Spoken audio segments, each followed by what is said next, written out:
جہاں ملک کے اندر ایک صورتحال ہے، ہم لا اینڈ آرڈر، سیکیورٹی کی، پولیٹیکل ڈیولپمنٹس کی بات کر رہے ہیں، وفاقی حکومت کا ایک اپنا ایجنڈا ہے اور وہ اس وقت سپریم کورٹ کے ججوں کو کیسے توسیع دینی ہے، ان کی مدت کم کرنی ہے، چیف جسٹس کو کیسے ریٹین کرنا ہے یا بعض ججوں کو کیسے ہٹانا ہے۔ اسلام آباد ہائی کورٹ والے ججوں نے 6 نے خط لکھا ہوا ہے، ان کو وہاں رکھنا ہے یا ان کو اٹھا کے بلوچستان بھیجنا ہے۔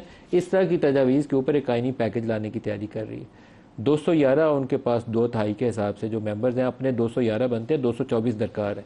8 ووٹ چاہیے انہیں جے یو آئی کے اگر ترمیم پاس کروانی ہے، 5 پی ٹی آئی کے توڑ کے لوٹے بنانے ہیں، جو اصولی طور پر وہ اخلاقی پوزیشن جواز ختم ہو جاتا ہے ایسی آئینی ترمیم کا۔ لیکن آج مولانا فضل الرحمان نے ایک واضح لائن اختیار کی ہے، سنیے وہ کیا کہہ رہے ہیں۔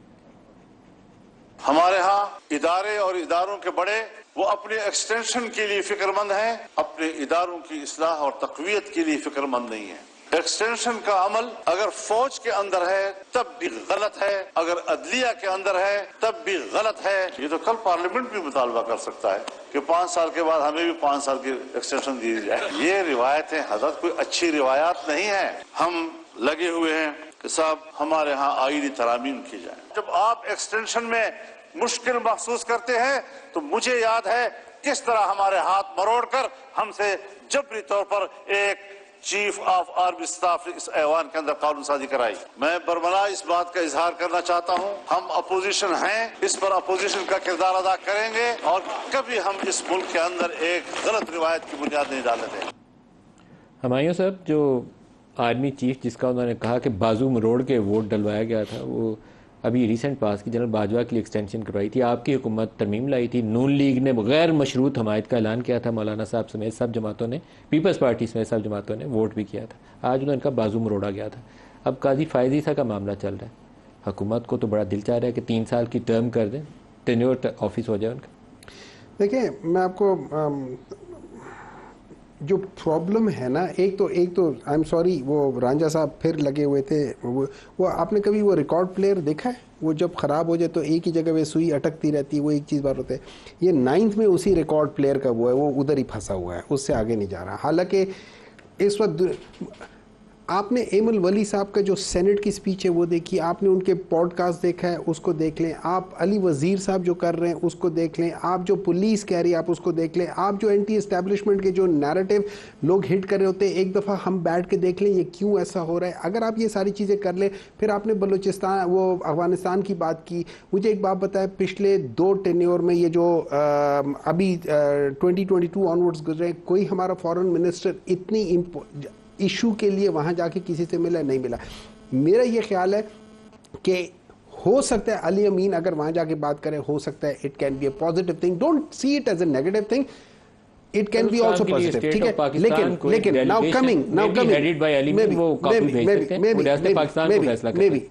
مے بی لیکن ابھی وہی انہوں نے بات کی ہے نا کہ ایک اگر چیف منسٹر کہیں اور جا سکتا ہے تو یہ بھی جا سکتا ہے، ہر ایک اپنے اپنے صوبے کے لحاظ سے وہ بھی کر کے دیکھتے کہ حالات کیا ہے۔ لا اینڈ آرڈر ویسے بھی صوبائی میٹر ہے تو آپ اس کو بھی ایڈریس کر سکتے ہیں، کوئی ایسا پرابلم نہیں ہونا چاہیے۔ لیکن جو آپ نے ابھی بات کی ہے، لیکن جو آپ نے صوبائی میٹر نہیں ہے، معذرت کے ساتھ آپ کو کچھ لائن ڈرا کرنی چاہیے۔ دیکھیں، یہ وفاق کی پالیسی ہے، وفاق ڈیسائیڈ کرے گا کس نے کیا کرنا ہے۔ آپ ان سے بات کر سکتے ہیں، فارن پالیسی صوبے اپنی چلائیں گے تو پھر پاکستان نہیں چل سکتا۔ معذرت چاہتا ہوں یہ، لیکن اس پہ اختلاف نہیں ہو سکتا۔ لیکن میں آپ کو ایک بات بتاتا ہوں نا، ابھی جو آپ نے بات کی، مجھے ایک بات بتائیں، ایسی کیا پرابلم ہے کہ آپ نے ان کو ایکسٹینشن دینی یا ان کا ٹینیور بڑھانا ہے؟ وجہ کیا ہے؟ مطلب آپ مجھے یہ بتا دیں کہ یار ان ججز کو میں نے 3 سال زیادہ کرنا ہے، اس کی وجہ کیا ہے؟ What's the reason? آپ کے خیال میں کیا وجہ؟ کوئی اس کی ایک ہی وجہ ہے، یہ ایک ایشو اسپیسیفک ہے۔ وہ ایشو کیا ہے؟ وہ ہے جو ڈیسیجن آیا ہے اس ڈیسیجن کو روکنا ہے، مخصوص نشستوں کا۔ بس یہ اپنی وہ ہاتھ میں ایک گرپ پکڑنے کے لیے کرے، لیکن ہم یہ نہیں سمجھ رہے کہ ہم یہ سارا کچھ کرنے میں ہم ایکچولی اس ملک کو نقصان دے رہے ہیں، ہم ملک کے پولیٹیکل سٹیبلٹی کو اور زیادہ خراب کر رہے ہیں۔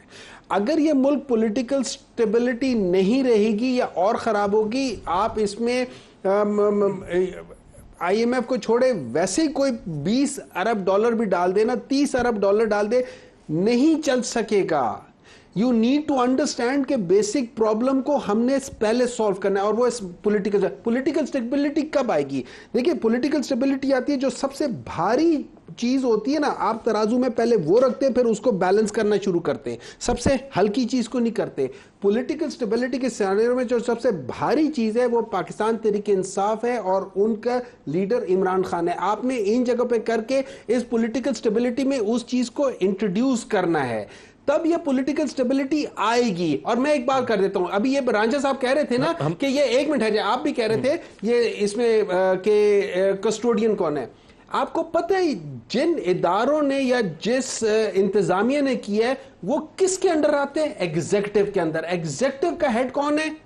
اس کا مطلب یہ جو ایگزیکٹو کا ہیڈ ہے پرائم منسٹر, اس نے پارلیمنٹ کے اندر یہ کام کروایا ہے. Do you understand what is happening? I hold Shahbaz Sharif responsible. میں کسی دائیں بائیں کسی کو نہیں دیکھتا. شہباز شریف کی ذمہ داری.